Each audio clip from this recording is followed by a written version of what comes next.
The private wing of Lenox Hill Hospital smelled of money and disinfectant. Roger Harrison checked his $80,000 Patek Philippe for the 10th time. His girlfriend, Chloe, a wisp of a woman half his age, was whining about a twisted ankle from a Soul Cycle class. He was about to tell his concierge to handle it when he saw them. His ex-wife, Elena. And she wasn't just Elena. She was visibly, unmistakably pregnant. The man whose hand rested protectively on the small of her back was Matias Mendez. In that instant, Roger Harrison's meticulously constructed world fractured. Roger Harrison didn't just live in New York, he owned it. Or at least, he owned the parts that mattered. The soaring glass towers that scraped the sky, the pre-war penthouses overlooking the park, the very air of exclusivity that the city breathed. At 52, he was a titan of real estate, a man who saw the skyline as his personal chessboard. He didn't just buy buildings, he acquired them, dominated them, and bent them to his will. He treated people the same way. His companion, Chloe, was his latest acquisition. She was 24, with the curated beauty of an Instagram filter and a laugh that tinkled like ice in a crystal glass. He had found her working at a gallery in Chelsea and had curated her life, moving her from a cramped walk-up to a high-rise he owned, trading her canvas tote for a Birkin. She was beautiful, uncomplicated, and most importantly, she reflected his own power back at him.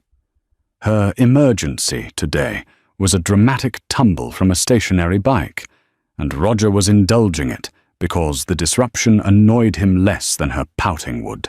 He was scrolling through market reports, his thumb moving with ruthless efficiency, when a shift in the atmosphere made him look up, and there she was, Elena. It wasn't the Elena he remembered. The Elena he had discarded was a creature of sensible wools and quiet evenings. She was the comfortable wife, the partner who had helped him build his first billion, the mother of his 2 college-aged children. The woman he had systematically, cruelly broken in a divorce that had been his masterpiece of legal warfare. He had expected her to crumble, to retreat to the sprawling Connecticut estate he had generously given her, a beautiful prison he no longer wished to inhabit, and fade into a quiet life of gardening and regret. This woman was radiant. She was dressed in a simple, obscenely expensive-looking cream cashmere dress that clung to a figure that was lean, strong, and undeniably pregnant. Her hair, which she had always worn in a practical, mousy brown bob, was now a rich chestnut, falling in soft waves past her shoulders. She wore no makeup, save for a hint of color on her lips, and she looked devastating. She looked happy. The shock was a physical blow, winding him. But the second blow landed a millisecond later. The man with her, Matias Mendez. If Roger Harrison was old money muscle, Mendez was new money surgical precision. The titan of tech and finance, the one man in the city whose net worth was a subject of frantic speculation and whose influence was spreading like wildfire. Mendez was younger, sharper, a Silicon Valley predator who had decided Manhattan was his new hunting ground. Roger hated him. He hated his quiet confidence, his dismissiveness of the old guard, and the fact that he couldn't be bought or bullied, and this man, this force of nature, was leaning in close to Elena, his expression one of rapt attention. He listened as she spoke, his eyes never leaving her face, and then he laughed, a genuine, warm sound that filled the sterile space. He reached out and gently touched her hand. It was a gesture of such easy intimacy that a spear of pure, unadulterated jealousy lanced through Roger's heart. "Ricky, what is it?" Chloe's voice, usually a soothing balm, was now an irritating buzz. "You look like you've seen a ghost." "In a way," Roger murmured, his eyes locked on the couple. "I have," The narrative he had so carefully crafted for himself began to unravel. Eleanor, the discarded wife, the relic of his past, was not supposed to be here, in the heart of his kingdom, looking like a goddess, and carrying the child of the one man who could eclipse his own power. The hunter, surveying his domain, had just realized he was not the only predator in the jungle, and the prey he thought he had left for dead was now thriving. The Maybach was silent on the drive back from the hospital, save for Chloe's incessant nervous chatter about the doctor, her ankle, and a gala she wanted to attend. Roger heard none of it. His mind was a slideshow of horrors, playing one image on a loop. Eleanor. Pregnant. His entire world was built on control. He controlled the market, he controlled his image, and he had, he thought, controlled the narrative of his divorce. He remembered their last real conversation, not the sterile pronouncements from lawyers, but the last raw, desperate fight. They were in the library of the Connecticut estate. Elena was 44. Their children, Mark and Sophie, were heading to college. "I want to try for one more, Roger," she had said, her voice quiet but firm. "We're not old. We have everything.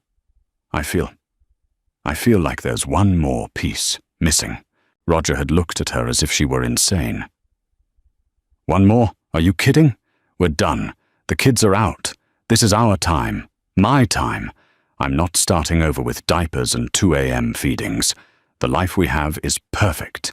You are perfect. Don't ruin it." When she had pushed, he had become cruel. He'd suggested she was past her expiration date, that her body probably couldn't handle it anyway. He'd said he was the one who was still vital, and he didn't want to be tied down. The affair with the 22-year-old intern had started a month later. He wasn't even discreet. He wanted Elena to find out.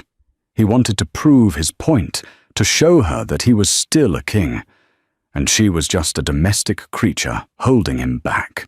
The divorce had been a masterpiece of psychological warfare. He had been generous with the settlement, a sum so large it was meant to be an insult, a message that she and their 25 years together had a price tag, and he could easily afford it. He had taken her dignity, expecting her to crumble, and for 2 years, it seemed she had. Silence. His children reported she was fine, a word so bland it confirmed his assumptions. She was in Connecticut, tending her roses, her spirit as pruned and contained as her beloved hydrangeas. Now that pruned woman was pregnant with another man's child, a powerful man's child. The pregnancy was a direct refutation of his entire narrative. It wasn't just that she had moved on. It was that she had obtained the one thing he had explicitly forbidden her from having. It was a declaration of war. "Ricky, you haven't heard a word I've said," Chloe snapped, her voice finally cutting through his fog as they stepped into the sterile, cavernous expanse of his penthouse. "It's nothing, Chloe. Just a business thing," he lied, loosening his tie. "Business? You looked like you were going to be sick. Who was that woman?" Chloe, for all her curated vacuity, was a survivor. She could smell a threat. She looked old, but pretty, and pregnant. "She's my ex-wife," Roger said, pouring a vodka. "Neat." Chloe's perfectly sculpted brows shot up. "Your ex? The one in Connecticut? I thought you said she was, fragile." "Apparently," Roger said, downing the vodka in one fiery gulp. "I was mistaken." He looked out at the city, his city, glittering below. But the lights no longer looked like jewels. They looked like the cold, mocking eyes of an audience that had just watched him play the fool. The memory of the hospital scene replayed, but Roger forced himself to analyze it, not just feel it. The way Mendez stood, protective, the way Elena looked at him, not with the fawning adoration of a woman like Chloe, but with the steady gaze of an equal. He had to confront them. He couldn't just stand there. Back in the hospital, 30 minutes earlier, Roger had left Chloe in the examination room, growling something about making a call, and strode back to the private waiting area. They were still there, leafing through a magazine, talking quietly. Eleanor. She looked up. Her eyes met his. And in that fraction of a second, Roger saw everything he had lost. There was no pain, no anger, no lingering affection. There was nothing but a cool, unreadable composure. It was the calm, polite neutrality one might afford a distant acquaintance, and that, more than any outburst, gutted him. "Roger," she said, her voice as smooth and cool as polished marble. It was the first time she had spoken his name in over 2 years. Matias Mendez stood, not aggressively, but with the unhurried grace of a man who owned every room he entered. He was taller than Roger remembered, with a sharp, intelligent face that held no fear. He simply extended a hand. "Harrison." His voice was even. Roger was forced to take it. The handshake was firm, dry, a simple exchange that felt like a gauntlet being thrown down. I was surprised to see you here," Roger stammered, hating the weakness in his own voice. "I have an appointment," Elena said simply, her hand resting on the swell of her belly. The gesture was both unconscious and deliberate. A statement. Before Roger could formulate a response, Chloe limped out of the exam room, her face a mask of petulant fury. "Ricky, what's going on? Who are these people?" The class distinction was immediate and brutal. Chloe, in her neon yellow Lululemon set, looked like a child's toy next to Elena's quiet, devastating elegance. Elena's gaze flickered to Chloe, taking in the entire tableau. The youth, the desperation, the obvious transactional nature of the relationship. A ghost of a smile, enigmatic and faintly amused, touched her lips. A nurse appeared at the door, clipboard in hand. "Ms. Harrison, Dr. Chen is ready for you." Ms. Harrison. The name hit Roger like a physical blow. She had kept his name. After everything, she had kept his name. He felt a sudden, bizarre surge of triumph. She was still his. Elena nodded at the nurse, then gave a small, polite nod to Roger. "Roger." It was a dismissal. She and Mendez turned and walked down the hall, Mendez's hand once again settling on the small of her back. Roger stood frozen, the blood pounding in his temples. She had kept his name. Why? Was it a message? A lingering attachment? He was so lost in this small victory that he missed the larger, more terrifying implication. He felt Chloe's hand on his arm. "Ricky, let's go. People are staring." He looked at her, but he saw only a pale, cheap imitation of the woman who had just walked away. The woman who was carrying another man's child, but was still, inexplicably, Ms. Harrison. The slam of the penthouse door echoed in the cavernous, empty space. Chloe had been seething with a silent fury the entire ride home. Now, she exploded. "You humiliated me!" she shrieked, tearing off her jacket.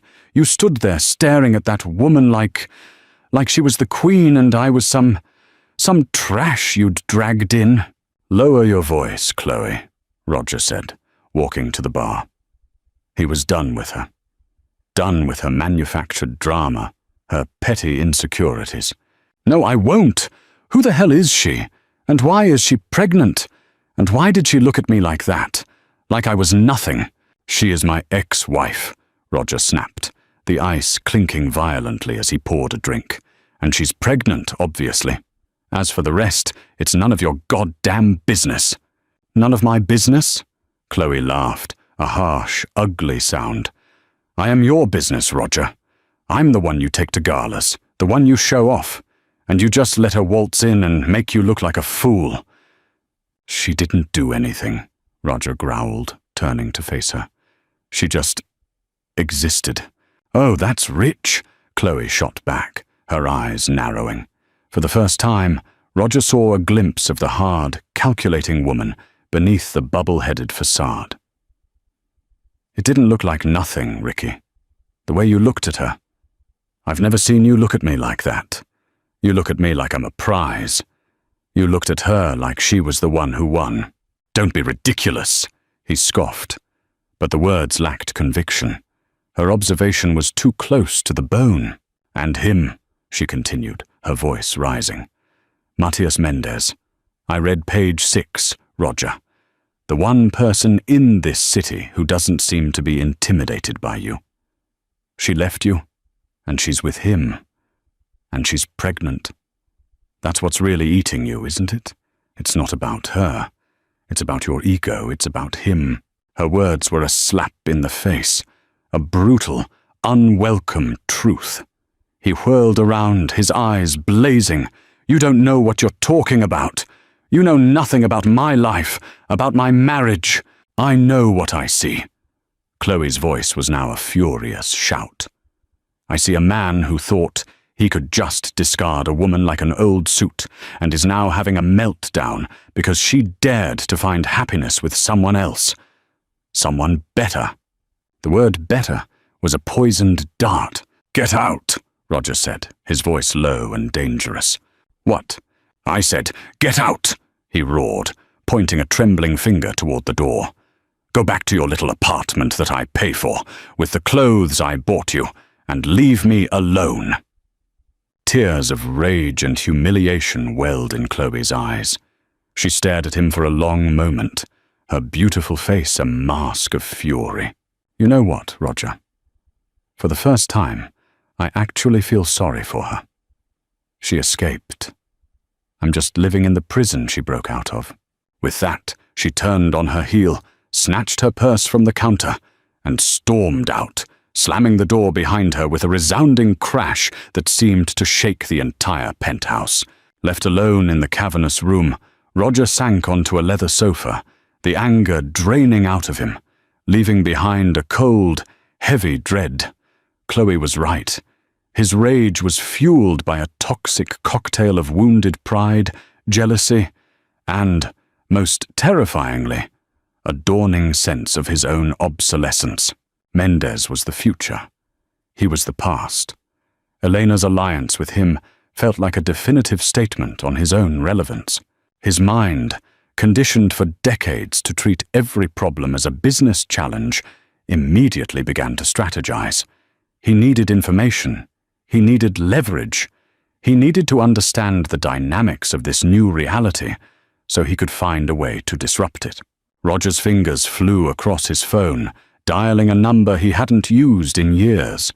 It belonged to a man named Harris Vance, a private investigator who operated in the gray areas of the law, a specialist in digging up the kind of dirt that could ruin reputations and topple empires.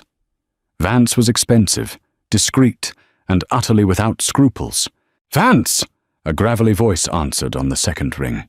"It's Harrison." There was a slight pause. "Roger, it's been a long time. I trust you're not calling to reminisce. I need information, Harris, on two people. My ex-wife, Elena Harrison." "Harrison? She kept the name?" Vance sounded intrigued. "She kept the name," Roger confirmed, the words tasting like ash. "And a man named Matias Mendez. Mendez of Oracor, flying high these days. What do you want to know?" "Everything," Roger said, his voice a low growl. "Their relationship. How they met. How long. The pregnancy. I want to know everything about it. Is it his? Is it even real? I want a timeline." He paced the length of his penthouse, the glass walls reflecting a man he barely recognized, agitated, desperate. "And her," he continued. "I want to know what she's been doing for the past 2 years, every detail. I want to know her friends, where she goes, what she eats. I want to know her." He wanted to understand the woman she had become, the woman who had captivated a man like Mendez. He needed to find the chink in her armor, the weakness he could exploit. And Mendez, Roger said, a cold, calculating thought slipping into his mind. I want his business, his financials, his deals, his vulnerabilities. Find me something I can use. Find me something I can break. That's a deep dive, Roger, on two very high-profile, very protected targets. It'll be expensive. I don't care about the cost, Roger said, his gaze fixed on the city skyline. I want it done, and I want it done quietly. You know me, Roger.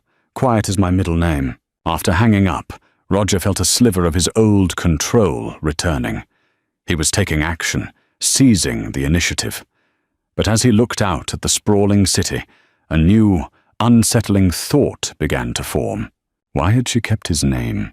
It was a mystery that grated on him more than the pregnancy itself. He had thrown her away, publicly humiliated her, and she still clung to his name? It didn't make sense, unless it was a weapon, a way of reminding the world, and him, that she was, and always would be, the real Mrs. Harrison. A title a 24-year-old mistress could never claim. The thought was both repulsive and strangely thrilling. If she wanted to play a game, he would play. But he played to win. A week later, a plain black envelope arrived at Roger's private office. Inside was a slim USB drive. Roger dismissed his assistant, locked his door, and slid the drive into his laptop. The screen populated with files, surveillance photos, and a detailed summary from Harris Vance. He clicked on the summary, his heart pounding. The report began with Eleanor. After the divorce, she hadn't crumbled. She had liquidated. She had sold the Connecticut estate, the prison he'd given her, for a staggering profit. She had sold the jewelry he'd bought her, the art, the cars. She had quietly, systematically erased every trace of his life from hers. Then she had vanished from the society pages. But she hadn't been tending roses. She had used her settlement and her rarely used maiden name, Davies, to create a venture capital fund. Davies Innovative Ventures. She hadn't started a fluffy non-profit. She had become a shark. Vance's report detailed how she had spent 2 years flying under the radar, attending biotech and medical tech conferences, not as a socialite, but as an investor. She had leveraged her quiet intelligence, the very thing Roger had found so unexciting, to identify and fund a dozen small, brilliant and struggling startups. Then came the part he was truly waiting for, her connection to Matthias Mendez. They hadn't met at a gala. They had met in a boardroom, where they were both bidding on the same obscure patent for a data processing algorithm. Mendez had been impressed by her strategy. Their relationship, Vance wrote, was built on a foundation of mutual respect and shared interests. And the pregnancy? Vance's source was inside the hospital. Elena was pregnant. It was a high-risk pregnancy, given her age, but she was healthy. And the father, according to the intake forms, was unknown. A donor. Roger felt a sour taste in his mouth. She hadn't just replaced him. She had made him irrelevant. She had decided she didn't need a man at all to get the one thing she wanted. The one thing he had denied her. He turned his attention to the files on Mendez. The financials were, as expected, astronomical. Auracor was a juggernaut.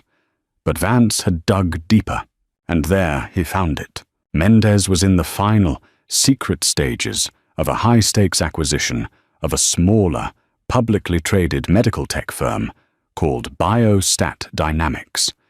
The deal was worth billions and would solidify Auracor's dominance in the healthcare AI space. Biostat held key patents for predictive diagnostic software. The deal was Mendez's passion project, the keystone of his long-term strategy. Roger leaned forward, his eyes narrowing. He knew that name. He barked at his internal computer, Open portfolio, legacy holdings. He scanned the list. And there it was. Vanderbilt Holdings owned an 8% stake in Biostat Dynamics. It was a legacy investment, one he hadn't paid attention to in years. But 8% was more than enough. A cold, brilliant idea began to form in his mind. As a major shareholder, he could disrupt the acquisition. He could file an injunction, raise objections about the valuation, demand a federal antitrust review, rally other shareholders, and tie the deal up in a quagmire of legal and financial complications. He could make Mendez's life a living hell. He could bleed him, distract him, and maybe even kill the deal altogether. It was the perfect revenge. It wasn't a direct attack on Elena, which would be messy and make him look petty. This was business. It was a move on the corporate battlefield, a world he understood and dominated. It would hit Mendez where he was most vulnerable, his ambition, his legacy, and Elena, with her high-risk pregnancy, would be caught in the crossfire.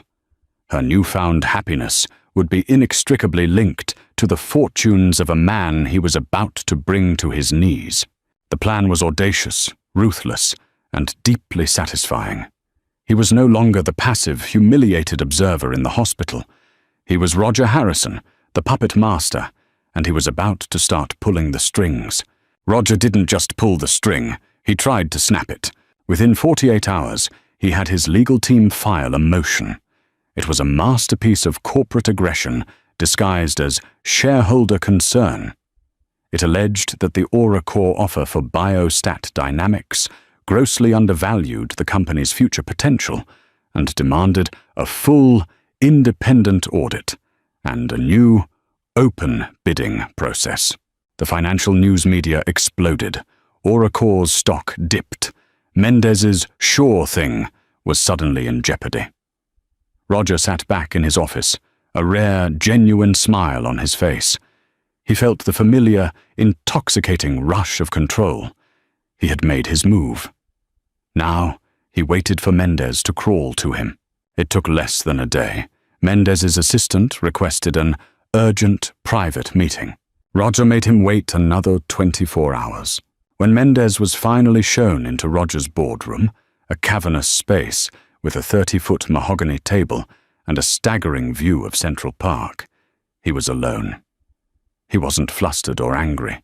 He was calm, carrying a slim leather portfolio. This lack of visible panic annoyed Roger more than any outburst would have. "An impressive view, Harrison," Mendez began, his voice calm, resonant. He didn't sit. "It's easy to feel like a god from up here. But you have to be careful. The heights can make you forget what's happening on the ground." "I'm a busy man, Mendez," Roger said, steepling his fingers. "I assume you're here about Biostat." "I am," Mendez replied, finally taking a seat, uninvited.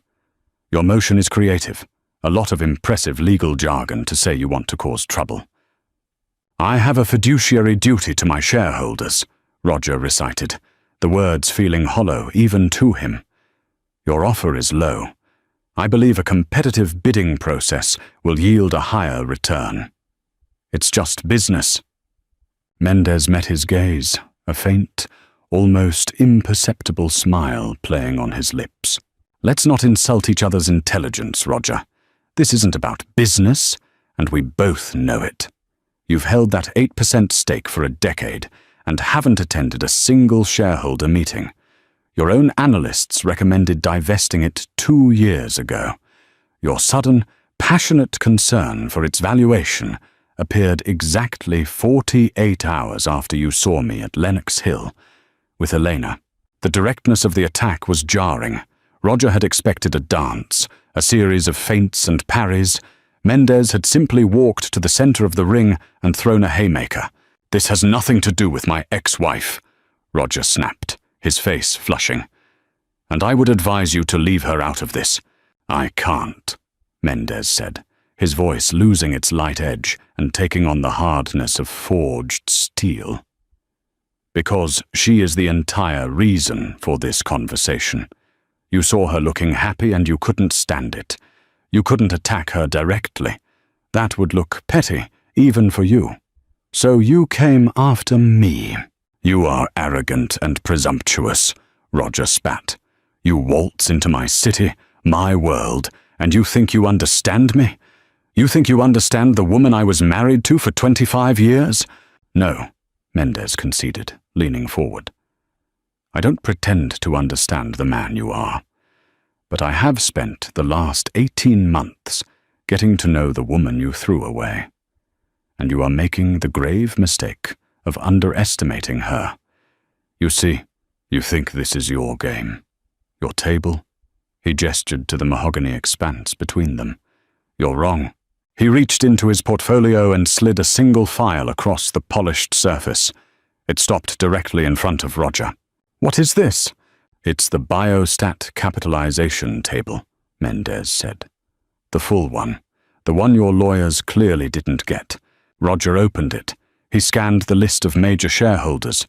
Vanderbilt Holdings, 8%. A few hedge funds. And then, at the top, Davies Innovative Ventures, 42%. Roger's blood turned to ice. What is this? That, Mendez said, is Elena. It turns out Biostat was one of her first and largest investments. She saw its potential 3 years ago, when it was nearly bankrupt. She personally funded the R&D that led to the patents I'm now trying to acquire. She built this company, Roger. Roger's mind was reeling.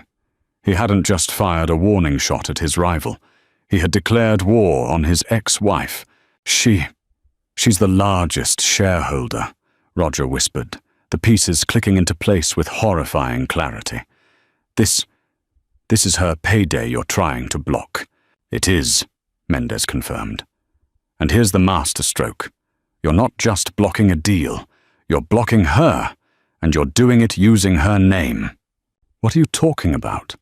The nurse, Roger, at the hospital. She called her Ms. Harrison. You thought she'd kept your name, didn't you? A little trophy for your ego. Mendez shook his head. Elena hasn't used your name in 2 years. Legally, she is Elena Davies. The nurse was new. She saw the name Harrison on my visitor's pass and made an assumption. The small victory Roger had clung to evaporated. But that's not the real checkmate, Mendez said, leaning in.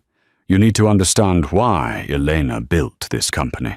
Roger stared at the document, his world tilting on its axis. What? What do you mean? Why? You assumed Elena was just a savvy investor, Mendez said, his voice softening slightly. You were wrong. This was never about the money for her. It was about this. He slid a second file across the table. It wasn't a financial report. It was a medical journal, The Lancet, opened to a peer-reviewed study. The title was Monoclonal Antibody Therapy as a Revolutionary Treatment for Uterine Receptivity Failure. The lead author, Dr. Aris Thorne. The funding source, Davies Innovative Ventures. You remember your divorce, Roger? Mendez asked, his voice quiet. You remember telling Elena she was past her expiration date? That her body couldn't handle another child? Roger flinched, the memory of his own cruelty hitting him. She went to doctors, your doctors, on your payroll at your hospital, and they all told her the same thing. Unexplained infertility, early menopause, hopeless. They told her she was broken. Mendez tapped the journal. Elena didn't believe them. She believed in science. She used her settlement to find the one doctor, Dr. Thorne, who believed he could fix it. A brilliant man whose research was considered too radical. She didn't just fund his research, Roger. She built biostat dynamics around him. The diagnostic software you're trying to block? It's the AI that identifies the exact protein deficiency he needed to target. The patents aren't just for software. They're for a cure. The room was silent. Roger felt the air leave his lungs. And the pregnancy? Roger whispered, already knowing the answer. Elena wasn't just the investor, Mendez said, a note of profound respect in his voice. She was patient zero. She put her own body on the line to prove her science worked. The baby she's carrying, it's not mine. It's not a donor's in the way you think. It's hers. Her egg, fertilized in vitro before the divorce, one you told her to get rid of. She saved it. She spent 2 years building the technology to give her own child a home. Roger was shattered. He had tried to destroy a woman, only to find out she was a force of nature. He had assumed her pregnancy was an act of defiance against him. He was wrong. It was an act of creation, an act of sheer, unadulterated will. So you see, Mendez continued, my acquisition of Biostat isn't just a business deal. It's the launch pad for a medical revolution. We are going to take this technology global. We are going to help millions of women who were told they were broken. The trap was sprung. The genius of it was breathtaking in its cruelty. If Roger pursued his attack, he wasn't just a bitter corporate raider. He would be the man who personally, publicly, and maliciously destroyed the life's work of his ex-wife, the cure she had invented, the child she was carrying. He would be torpedoing a medical miracle, all to soothe his bruised ego. He was checkmated, utterly and completely.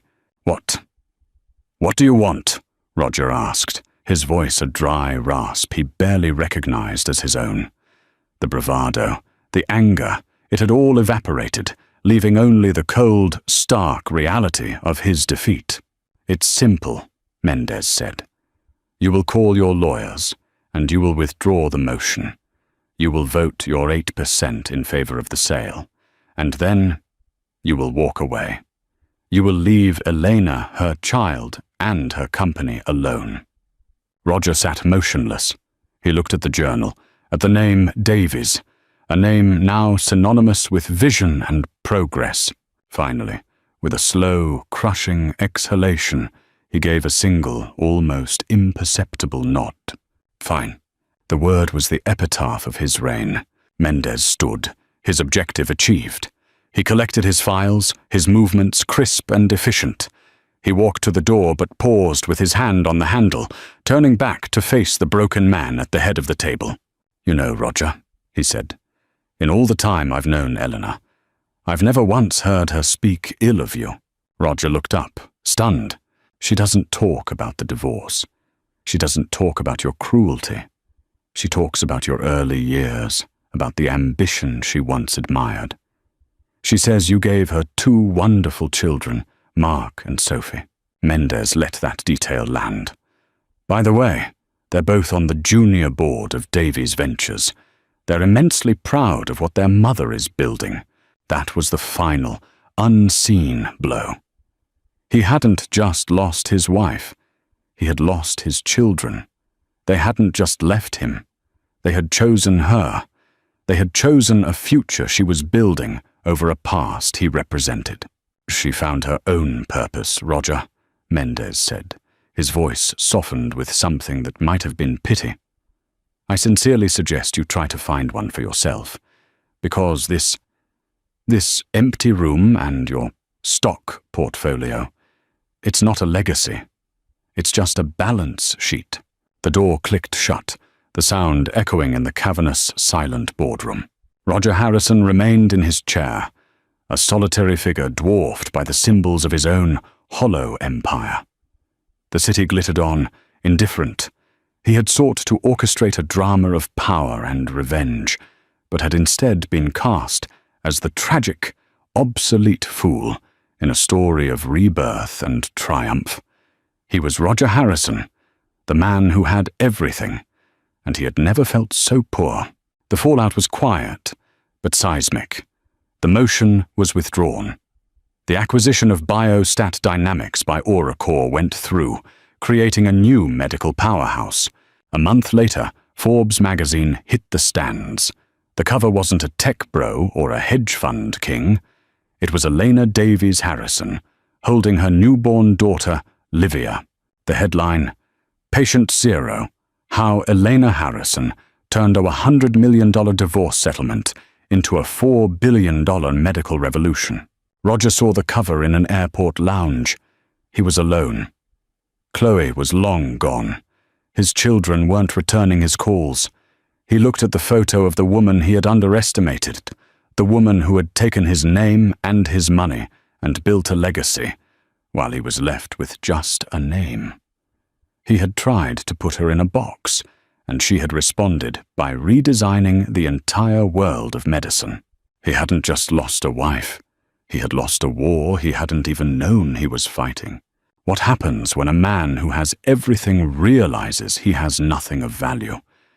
This story is a glimpse into that brutal awakening. Roger Harrison learned that true power isn't about control, it's about creation.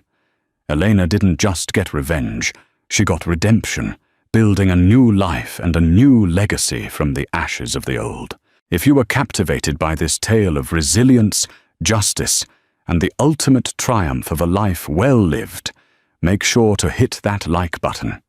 Share this video with someone who loves a story where the right person wins. And don't forget to subscribe to our channel for more real-life dramas that will keep you on the edge of your seat. Click that notification bell so you never miss an update. What do you think Roger should do next? Let us know in the comments below. The scent of fresh paint and lavender still clung to the air in the nursery, a room of soft greys and hopeful yellows.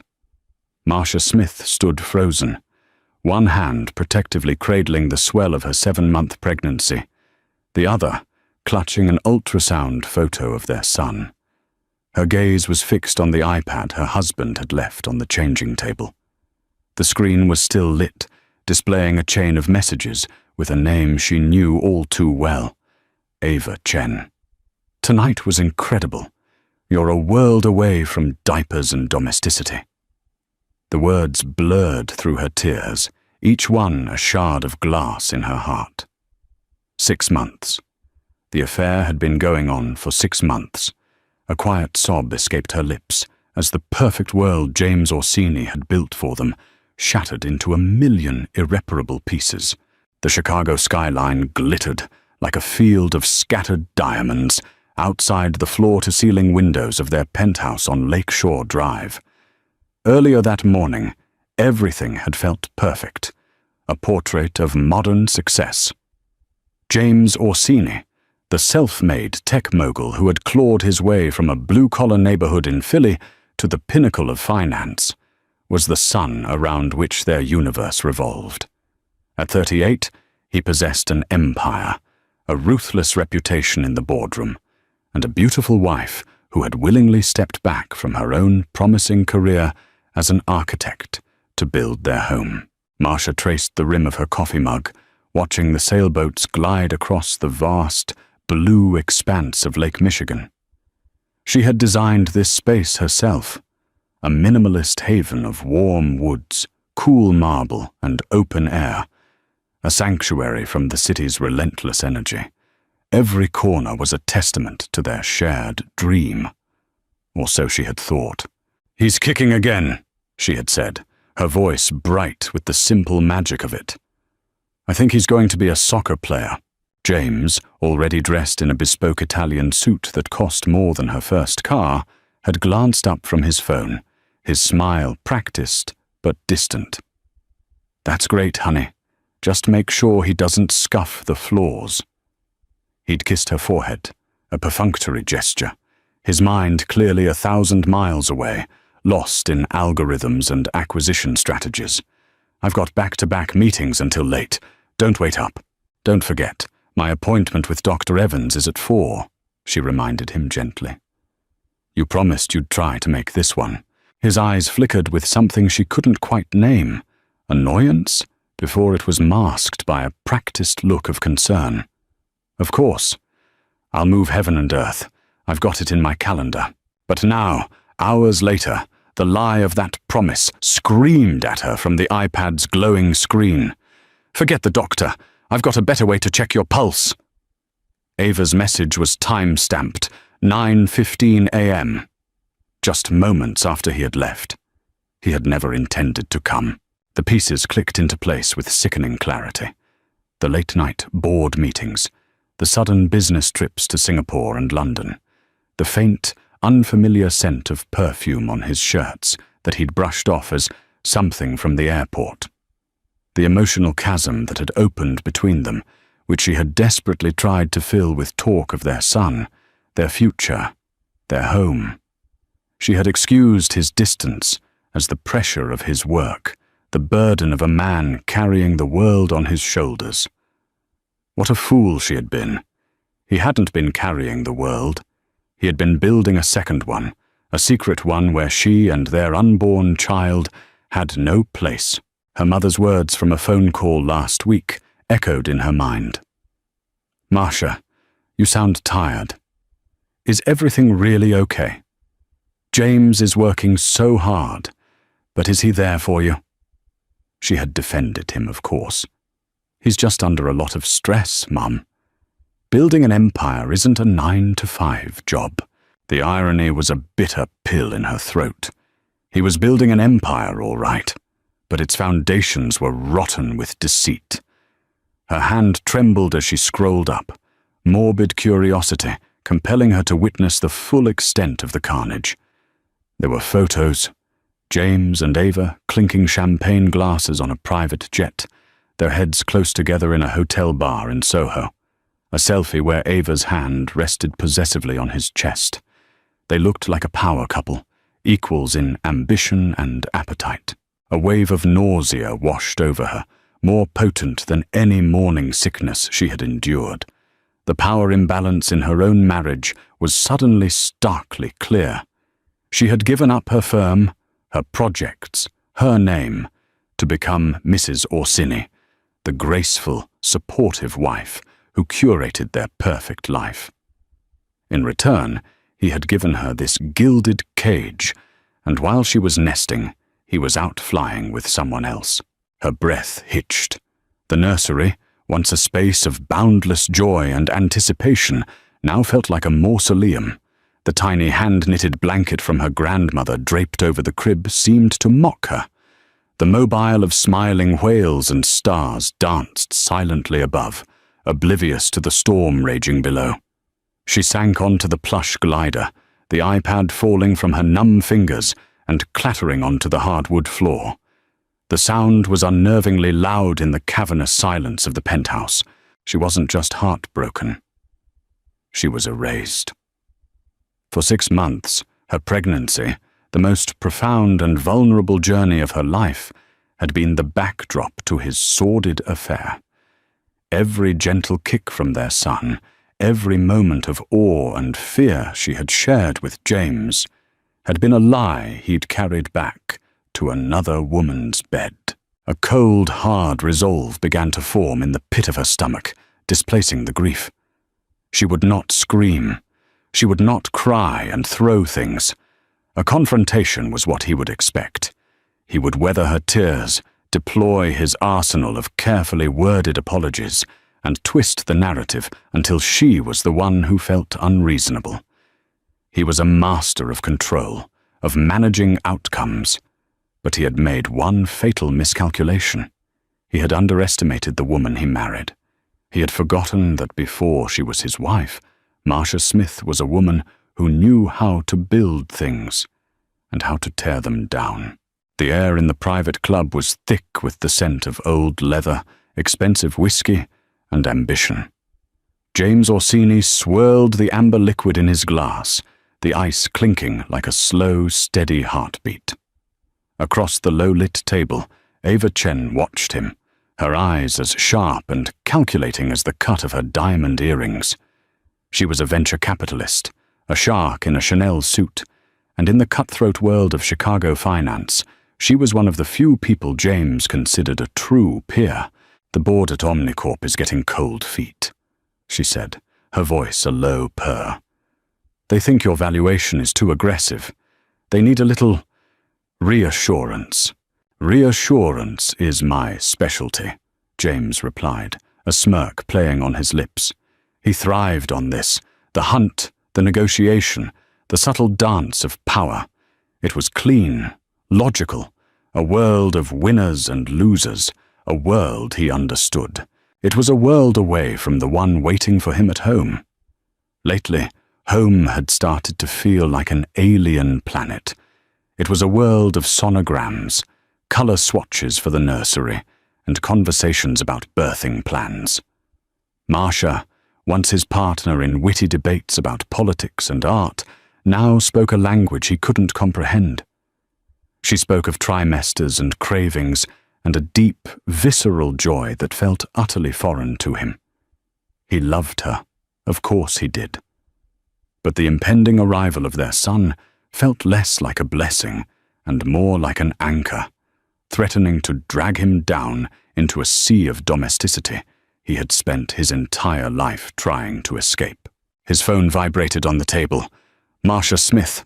He let it go to voicemail. Ava raised a perfectly sculpted eyebrow. Everything all right on the home front? Everything's perfect, he said, the lie tasting like ash. He pushed the thought of the doctor's appointment from his mind. It was just a checkup. Marcia was strong, capable. She didn't need him there. What she needed was for him to close this Omnicorp deal, to secure their future, to keep the gilded cage intact. It was the logic he used to justify everything. Ava leaned forward, her perfume a subtle, intoxicating scent of sandalwood and citrus. I heard you passed on the Nakatomi Tower project. Too risky. The question was a test, and he knew it. Too boring, he countered. I'm looking for disruption, not renovation. Good, she said, her knee brushing his under the table, because I have something for you, something disruptive. She slid a folder across the table. It was a stealth startup in the biotech space, a company with the potential to revolutionize gene therapy. It was brilliant, audacious, and wildly undervalued.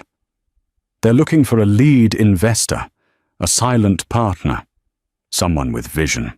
The thrill of the chase surged through him, a familiar, welcome high. This was what he was built for. This was real. The abstract concept of a son, of a family, paled in comparison to the tangible victory of a deal like this. Ava understood that part of him, the relentless, hungry part that Marcia had tried to soothe. Ava didn't soothe. She sharpened. You're a world away from diapers and domesticity, he'd texted her earlier, and he'd meant it. With her, he wasn't an expectant father. He was James Orsini, titan of industry. He felt seen, desired for the power he wielded, not for the stability he could provide. His phone buzzed again, a text this time. Just checking in. Hope the meeting is going well. The baby's heart rate is perfect. Strong, just like his dad. Love you. A wave of guilt, sharp and unwelcome, pierced through the adrenaline. He quickly typed back. Great news. Meeting is running long. We'll be late. Love you too. Another lie, stacked upon the last. He rationalized it. He was protecting her from the stress of his world.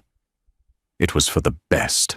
So, Ava said, her voice dropping, drawing him back in. Are you in? He looked at her, at the gleam in her eyes that mirrored his own ambition. She was a reflection of the man he had been before the penthouse, before the marriage, before the baby. She was the escape hatch. I'm in, he said, his decision sealing more than just a business deal. Hours later, they were in her apartment in the Gold Coast, a sterile, modern space that felt more like a showroom than a home. The folder lay forgotten on her coffee table. The pretense of business had dissolved with the second bottle of wine. Her lips were on his, her hands unbuttoning his shirt, and he was sinking into the familiar oblivion of forbidden passion. It wasn't about love. He knew that. It wasn't even about desire, not really. It was about control. In his world, he controlled the variables. He mitigated the risks. Fatherhood was the ultimate unknown, a variable he couldn't model or predict. It terrified him in a way no billion-dollar deal ever could. His own father had been a ghost in his childhood, a man defined by his absence, leaving behind a legacy of emotional distance that James had sworn he would never repeat. Yet here he was, running from the very responsibility he feared, becoming something worse than a ghost, a liar. In the heat of the moment, with Ava's laughter echoing in the room, a calculated corporate sound, he silenced the nagging voice in his head. He chose the thrill of the immediate, the hollow victory of conquest over the profound, terrifying, and sacred promise he had made to his wife. He was lost in the intoxicating illusion of power, completely unaware that his real world, the one that truly mattered, was already gone. The silence in the penthouse was a living entity. It pressed in on Marcia from all sides, amplifying the frantic thumping of her own heart. For an hour, she had sat on the glider in the nursery, trapped in a paralysis of shock and grief.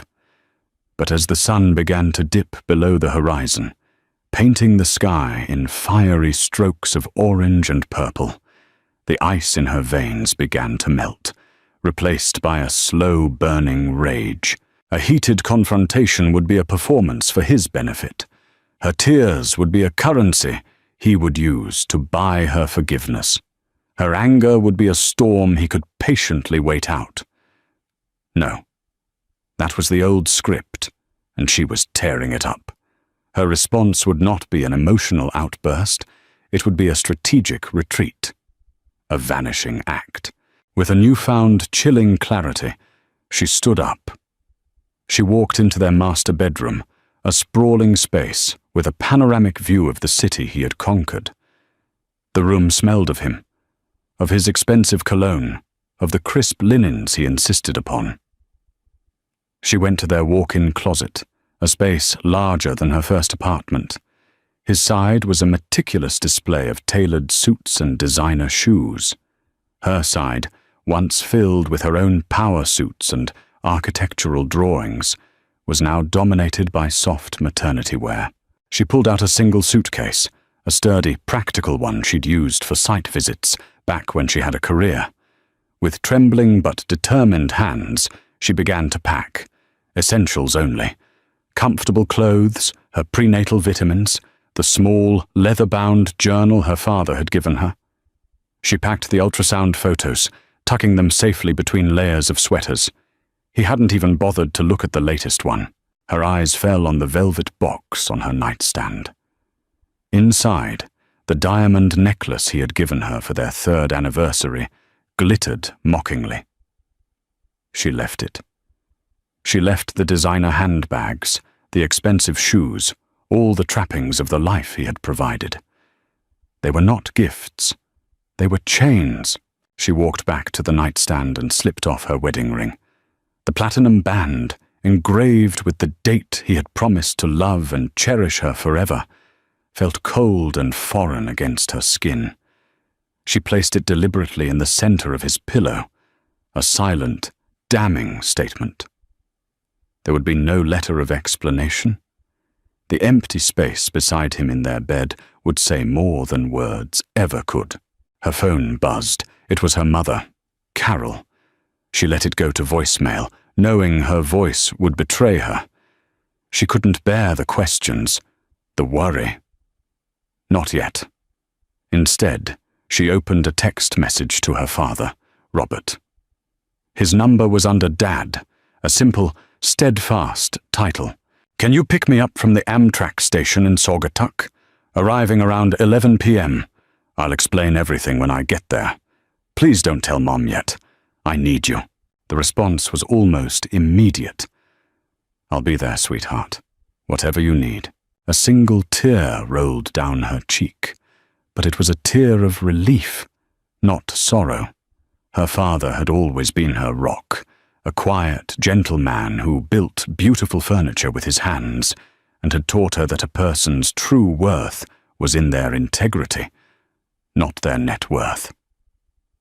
James, with all his millions, was bankrupt in the ways that mattered. She took one last look around the penthouse. It was a beautiful, hollow masterpiece, a monument to a man's ambition, but not a home. Not anymore.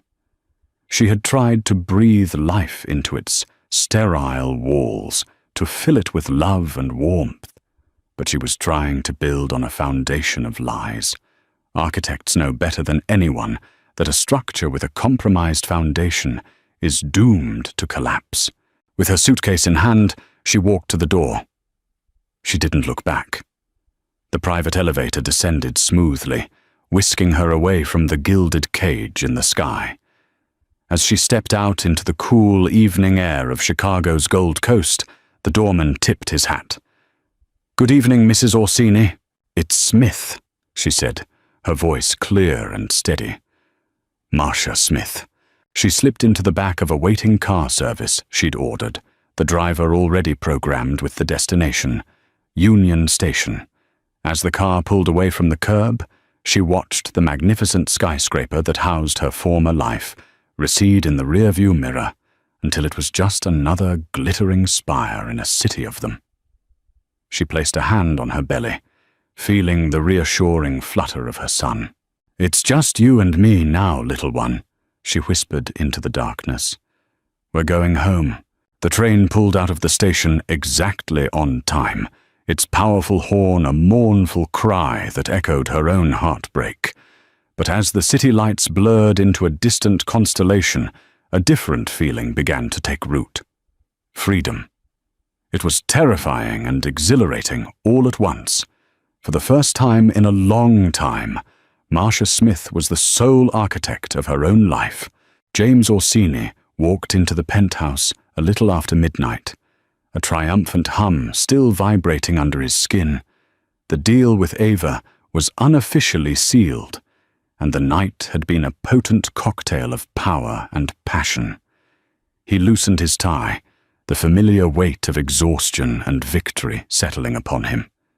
He expected to find Marcia asleep, the soft glow of a lamp on her bedside table as she read one of her pregnancy books. Instead, he was met with an unnerving silence, a deep, profound quiet that the sprawling apartment never truly possessed. "Marcia!" he called out, his voice echoing in the marble entryway. No answer. A flicker of annoyance sparked within him. Was she angry that he was so late? He'd sent a text. He walked into the living room. Her favorite cashmere throw was folded neatly on the sofa, not tossed aside as she usually left it. The prenatal vitamins were gone from the kitchen counter. A small, cold knot of dread began to form in his stomach. He moved quickly to their bedroom. The lights were off. "Honey, are you asleep?" he asked, his voice softer now. He flipped the switch and the room flooded with light. The bed was empty, the sheets on her side perfectly smooth, as if she had never been there at all. And then he saw it. Sitting in the center of his pristine white pillow was her wedding ring. The sight stole the air from his lungs. The platinum band glinted under the recessed lighting, a small silver indictment. It wasn't a tantrum. It wasn't a cry for attention. It was a declaration. "No," he breathed, the word a raw whisper. He stumbled backward, his mind refusing to process the scene. This wasn't possible. This wasn't part of the plan. Panic, cold and sharp, seized him. He grabbed his phone, his fingers fumbling as he dialed her number. It went straight to voicemail. "Hi, you've reached Marcia. Please leave a message." Her cheerful, recorded voice was a cruel mockery. He tried again, and again. Straight to voicemail every time. He called her mother's house in Michigan. No answer. Her friends in the city, one by one. Each call ended the same way. Confusion, concern, and no answers. His heart hammered against his ribs as he raced through the apartment like a madman. He threw open the doors to her closet. A cavernous gap stared back at him. Her comfortable clothes, her maternity jeans, her sensible shoes, all gone. The suitcase she favored was missing, but the expensive gowns, the designer heels, The jewelry he'd lavished upon her remained, hanging like ghosts of the woman he thought he owned. The reality of the situation crashed down on him with the force of a physical blow. She hadn't just left for the night. She had vanished. She had meticulously excised herself from his life, taking only what was truly hers and leaving behind the hollow shell of their marriage. He sank onto the edge of their bed, his head in his hands. The silence he had craved, the escape from domesticity he had sought in Ava's arms, was now a suffocating presence. The penthouse, his throne in the sky, felt like a tomb. Every object in the room screamed her absence. The book on her nightstand, the scent of her lotion lingering in the air, the soft indentation on her side of the sofa. His mind replayed their last conversation, her gentle reminder about the doctor's appointment, his casual, dismissive promise, the loving text message he had ignored. He had been so consumed by his own desires, his own fears, that he hadn't seen the fracture lines spreading right beneath his feet. He had treated her love as a given, a stable asset in his portfolio of success, while he gambled it away on risky ventures. He thought of his son, their son, a baby he had never felt kick, whose heartbeat he had only heard about second-hand. Marcia was 7 months pregnant, carrying his child, and she was out there somewhere, alone. The thought was a shard of ice in his gut. What had he done? His phone buzzed. A message from Ava. Still thinking about tonight. You're a king, James. He stared at her name, and for the first time, the sight of it filled him with a profound revulsion. King? He was a king of nothing. He had been sitting on an empty throne in a fool's paradise. He picked up Marcia's ring, its weight insignificant in his palm, yet heavier than anything he had ever held. It was the symbol of a promise he hadn't just broken, but had pulverized. As the city lights pulsed on, indifferent to the unraveling of his world, James Orsini faced the horrifying truth. In his relentless pursuit of everything he thought he wanted, power, freedom, control, he had lost the only thing that had ever truly mattered. And he had no one to blame but himself. The fresh, clean scent of Lake Michigan, so different from the polluted air of Chicago, filled Marcia's lungs. Saugatuck, Michigan, welcomed her not with open arms, but with a quiet, steady embrace. Her childhood home, a sturdy craftsman her father had built himself, nestled among towering maple trees, stood as a fortress against the chaos she had fled. Her father, Robert Smith, had been waiting at the train station as promised. He hadn't bombarded her with questions. He simply took her suitcase, wrapped her in a fierce, protective hug that smelled of sawdust and integrity, and whispered, "You're home now. You're safe." 2 weeks had passed, in a gentle blur of healing.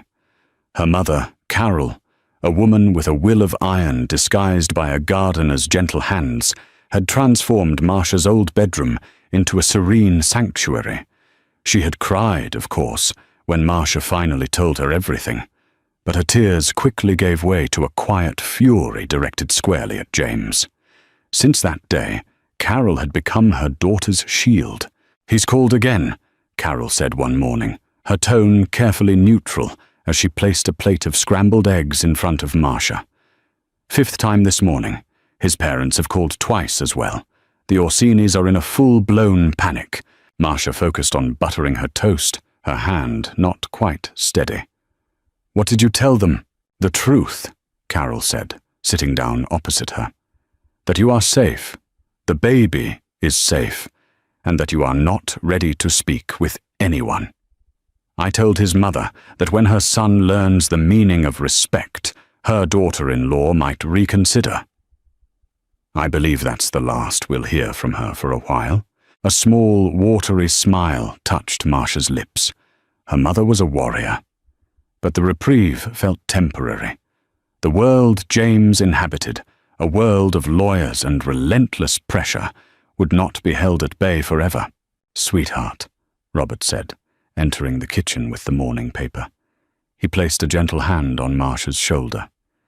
"We'll protect you for as long as you need, but you need to start thinking about what comes next. For you, and for this little guy." He nodded toward her belly. He was right. Hiding in her parents' home wasn't a long-term solution. She was an architect, a planner. She needed a blueprint for her new life. That afternoon, while her mother was at her book club, Marsha sat at her father's heavy oak desk and opened her laptop for the first time since she'd left Chicago. Her personal email was an avalanche of frantic messages from James. "Marsha, please, just tell me you're safe. I was a fool. I'll do anything. I'm so sorry. I can't live without you." The words were hollow, predictable. They were the desperate pleas of a man who had lost control and was scrambling to get it back. She deleted them all without a second thought. Then she opened her professional email account. It was a ghost town, dormant for the better part of a year. But as she scrolled through old messages, a spark ignited. There were notes from former clients, colleagues praising her old designs. It was a reminder of a time when her identity wasn't tied to a man's last name. She was Marsha Smith, the architect who had won the Young Designers Award for her work on sustainable community housing. A new email pinged at the top of her inbox. The subject line read, "Saugatuck Community Project." It was from the town council. They were looking for an architect to design a new lakefront library and community center, a project focused on eco-friendly materials and harmony with the natural landscape. They were looking for someone with local roots and a modern vision. Her heart beat a little faster.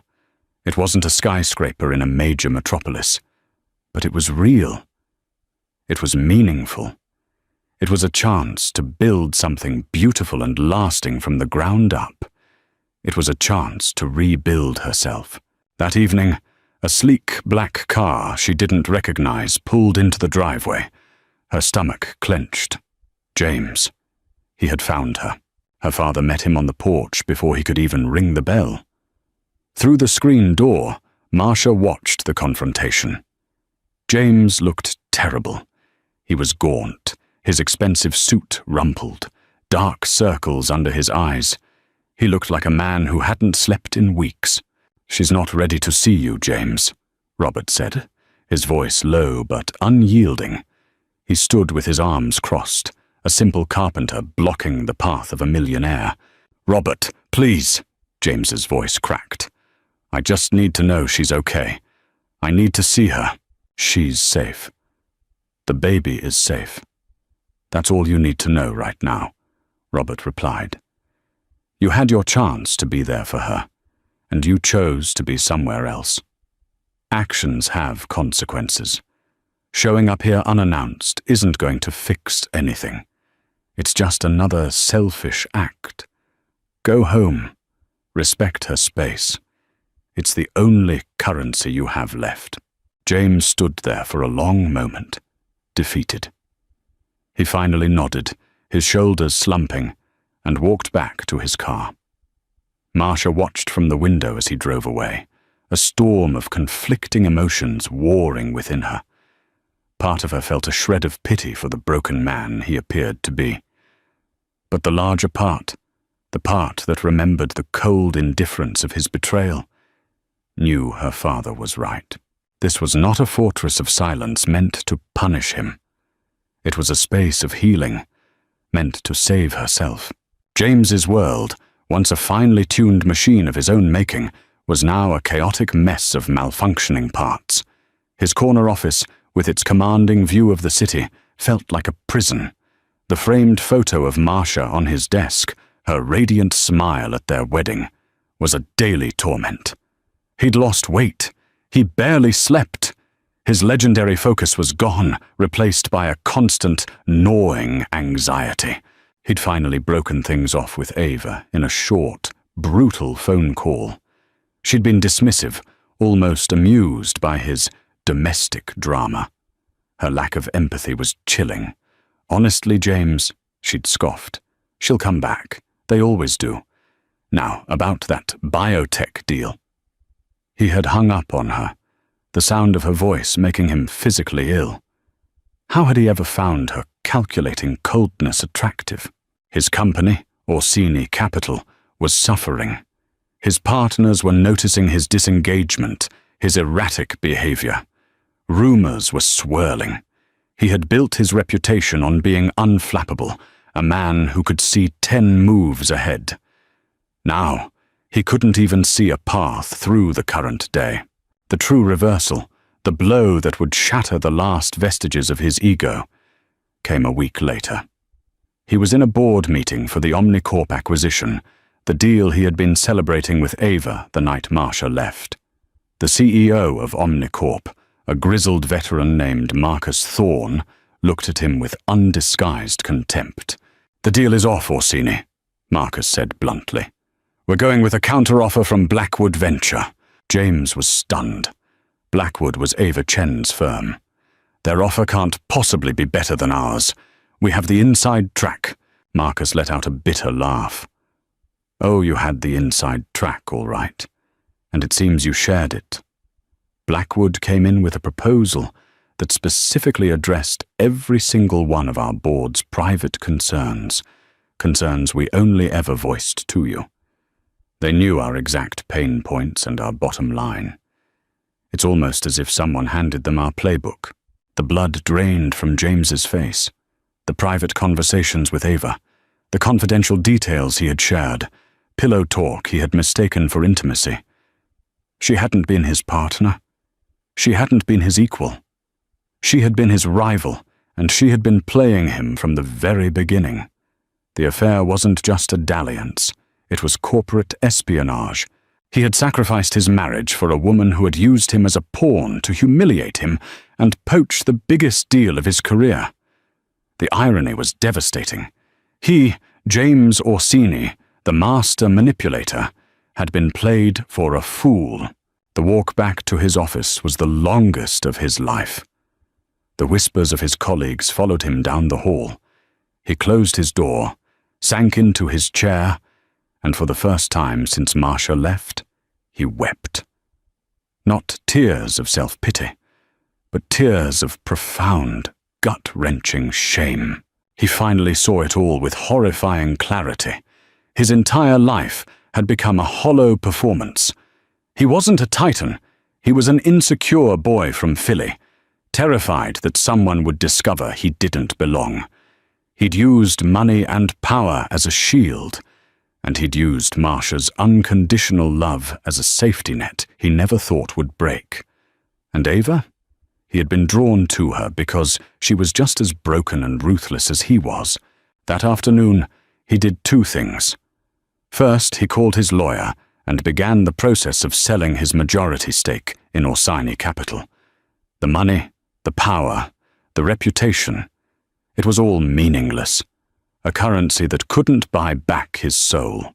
Second, he found the number for a therapist, a highly recommended psychiatrist specializing in narcissistic personality traits and trauma. The irony wasn't lost on him. He made an appointment for the next day. He was at rock bottom, stripped of his professional pride and his personal life. It was a terrifying place to be. But in the rubble of his imploded world, for the first time, he felt a flicker of something real. The humbling, painful, and necessary process of tearing himself down had begun. He had to understand why. Why had he sabotaged the only good thing in his life? The answer, he knew, was buried deep within him, in a past he had tried to outrun. The therapy sessions would be an excavation, and he was terrified of what he might find. But he knew, with a certainty that chilled him to the bone, that it was his only way back, not to Marcia, but to himself. The next 3 months were a brutal education in humility. James traded his Chicago penthouse for a sterile corporate apartment in the suburbs. His days were no longer filled with high-stakes meetings, but with long, grueling therapy sessions with a no-nonsense woman named Dr. Miller. She peeled back the layers of his carefully constructed persona with surgical precision. They talked about his father, the man who provided for his family financially, but was an emotional void, who taught James that a man's worth was measured by his paycheck, not his presence. James came to understand that his affair with Ava wasn't about sex or passion. It was a desperate flight from intimacy and responsibility. He had been terrified of becoming a father because he had no blueprint for being a good one. So, he had subconsciously sabotaged his own happiness, recreating the emotional distance of his childhood under the guise of ambition. It was a painful, ugly truth to confront. He made no attempt to contact Marcia directly, respecting the boundary her father had set. He learned through a mutual acquaintance that she had taken on a local architecture project.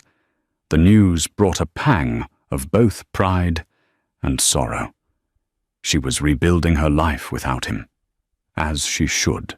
One crisp autumn evening, as he was staring out his apartment window at a world that no longer felt like his phone rang. The caller ID read, Robert Smith. James's heart leapt into his throat. He answered, his voice unsteady. Hello? James, it's Robert. The older man's voice was gruff, devoid of warmth, but also of the sharp anger from their last encounter. Marcia doesn't know I'm calling, and Carol would have my head if she knew. But I see my daughter every day. She's strong, but she's carrying more than just a baby. She's carrying the weight of this whole mess. James listened, holding his breath. I've been a husband for 40 years, Robert continued. Marriage isn't about perfection, it's about repair. But you can't repair something with empty apologies. She's seen men like you before, men who say they're sorry when they get caught. What she hasn't seen is what you're doing to change the man you are.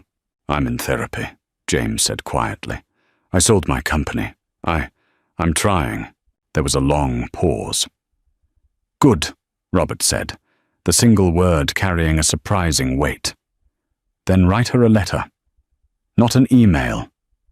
A real letter. Don't fill it with excuses or promises. Tell her what you've learned about yourself. Tell her the truth about your fears. She needs to hear it. Not for you. For her. So she can close this chapter one way or another before the baby comes. The line went dead. Robert's call was not an olive branch. It was a challenge, a chance to prove he was capable of one truly honest act. That night, James sat at a simple desk with a pen and paper. He wrote and rewrote, crumpling sheet after sheet. Finally, near dawn, the words came. He wrote not of his love for her, but of his failure to love himself. He wrote about his father, his fear, and the profound emptiness that had driven him to betray the one person who saw the good in him. I'm not writing to ask for your forgiveness, he concluded. I know I don't deserve it. I'm writing because I finally understand what I broke. Not just our marriage, but my own integrity. Our son deserves a father who is fighting to be better, and I promise you I am fighting. I will wait, and I will continue to do the work, for as long as it takes. He sealed the letter and sent it via overnight courier, with no expectation of a reply. 2 days later, his phone rang in the middle of the night. It was an unknown number from a Michigan area code. He answered immediately. James? It was Carol, Marcia's mother. Her voice was strained, urgent. It's Marcia. She's in labor. Her water broke an hour ago. James's world tilted on its axis. Is she okay? Is the baby okay? Things are moving fast. She read your letter this morning. There was a pause, and James could hear the conflict in Carol's voice. This is her decision, not mine. She said, if you want to be there for your son's birth, You have 3 hours to get to Saugatuck, General. Don't you dare make her regret this." He was out the door before she finished the sentence, car keys in hand. The letter forgotten on his desk, the therapy sessions, the months of painful self-reflection. It had all been leading to this single moment. This wasn't about a second chance for his marriage. It was about his first and only chance to show up as a father. As he sped through the dark, empty highways, every mile brought him closer to a reckoning and the terrifying, hopeful beginning of a new life. The fluorescent lights of Saugatuck General Hospital felt harsh and sterile after the darkness of the highway. James burst through the emergency room doors, his coat still damp with the cool night air, his heart pounding a frantic rhythm against his ribs. The 3-hour drive had passed in a 2-hour blur of adrenaline and prayer. "I'm here for Marcia Smith," he said to the nurse at the reception desk, his voice breathless. "I'm the father." The nurse gave him a long, appraising look before nodding toward the elevators. "3rd floor, maternity. They're waiting for you." The elevator ride felt like an eternity. What if he was too late? What if she had changed her mind? The doors opened to reveal Robert, his face etched with a mixture of exhaustion and apprehension. "She's asking for you," Robert said, his expression unreadable. "But let me be clear. This is for her and the baby. The moment you cause her any distress, you're out. Understood?" "Completely," James said, his voice raw. He pushed open the door to room 304, and the world slowed down. Marcia was propped up against a mountain of pillows, her face flushed and beaded with sweat, her beautiful features tight with pain. But she was magnificent.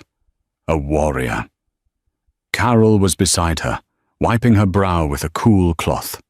Both women looked up as he entered, and the air crackled with the weight of unspoken history. "You came," Marcia whispered, her voice hoarse. "I wouldn't be anywhere else," he said, staying near the door, terrified of crossing an invisible boundary. Another contraction racked her body, and a pained gasp escaped her lips. Instinct took over. He moved to her other side, opposite her mother. Marcia's hand shot out and gripped his with a strength that surprised him. The simple, desperate touch after months of separation was an anchor in the storm. He held on, letting her squeeze as hard as she needed, channeling every ounce of his regret and hope into that simple connection. As the contraction subsided, her eyes met his, and for the first time, she truly saw him. The designer suit was gone, replaced by a rumpled sweater and worn jeans. The confident swagger of the millionaire had been replaced by the haunted, humbled look of a penitent. "Your letter," she breathed. "Mom brought it. I read it. It doesn't matter now," he said, his thumb stroking the back of her hand. "Nothing matters but this. Right here." A quiet understanding passed between her parents. Carol squeezed her daughter's shoulder, and she and Robert slipped out of the room, giving them a fragile bubble of privacy. "I'm scared," Marcia admitted, her vulnerability a fresh wound. "Me too," he answered honestly. "But you're the strongest person I know. You've already proven that." The next few hours were a primal blur of pain, encouragement, and sheer force of will. James never left her side. He breathed with her, held her up, and whispered words of encouragement, his voice a steady presence in the chaotic symphony of childbirth. He wasn't her husband in that room. He wasn't the man who had betrayed her. He was simply her partner, bearing witness to a miracle he had nearly forfeited. And then, with one final, heroic push from Marcia, the room was filled with the loud, furious cry of a new life. "It's a boy," the doctor announced, placing the squirming, perfect infant onto Marcia's chest. Time stopped. James stared, overwhelmed, as Marcia laughed through her tears, touching their son's damp hair. "Hello, little one," she whispered, He was a miracle, a testament to a love that had existed before the lies, a love that had, against all odds, created this perfect being. With a nod from Marcia, James shakily cut the umbilical cord, severing the physical tie, but feeling an invisible, unbreakable one snap firmly into place. Later, after the nurses had cleaned up, and the proud grandparents had returned, Marcia made a quiet request. "Do you want to hold him?" He looked at her, his eyes asking for a permission he didn't deserve. She simply nodded, and with infinite care, she transferred their son into his arms. The baby was so light, yet he carried the weight of the entire world. He had Marcia's eyes. "I was thinking of a name," Marcia said softly from the bed. "Leo, it means lion, for strength." "Leo," James repeated, the name feeling sacred on his tongue. "Leo Orsini." As he said it, the baby yawned, his tiny hand wrapping around James's finger. In that small, powerful grip, James felt the first glimmer of redemption. He looked at Marcia, her face exhausted but glowing. He opened his mouth to say something. "I'm sorry, I love you. I'll fix this." But she stopped him. "Not now, James," she said gently, but with a firm edge. "Not today. Today is for him." He nodded, understanding completely. Today was the first day of their son's life, and perhaps, if he was very, very lucky, it could also be the first day of his own. The path ahead was uncertain, but for the first time in a long time, it was illuminated by a single, brilliant ray of hope. 6 months later, spring had breathed new life into the small town of Saugatuck. The ruthless tech mogul James Orsini was gone, replaced by a man who found purpose in assembling a crib and mastering the perfect temperature for a bottle. He lived in a small rented cottage by the river and worked remotely as a consultant, his schedule dictated by his son's needs. Marcia Smith, meanwhile, was thriving. She had launched her own architectural firm, Smith & Associates, specializing in sustainable design, and her library project was already winning acclaim. She had reclaimed her name, her career, and her power. Their lives were separate but intertwined by the love for their son, Leo. James's visits, once supervised, were now relaxed afternoons at the park. He had shown up every single day. He had done the work. One sunny afternoon, as they watched Leo take a wobbly step on the grass, Marcia turned to him. "I'm getting coffee downtown tomorrow morning," she said, her tone casual, but her eyes holding a deeper meaning. "If you're free, I'd like to talk about us, about who we are now." It wasn't forgiveness. It wasn't a promise. But it was a beginning. A new blueprint, drawn on a foundation of hard-earned trust and the resilient strength of a woman who had walked through fire and rebuilt a better life on the other side. The journey of Marcia and James is a powerful reminder that sometimes the deepest betrayals can lead to the most profound transformations. If you were moved by their story of resilience and the difficult road to a second chance, please hit the like button to show your support. Share this video with someone who believes in the power of personal growth. And don't forget to subscribe to the channel for more stories that explore the complexities of the human heart. Thanks for watching, and we'll see you in the next video.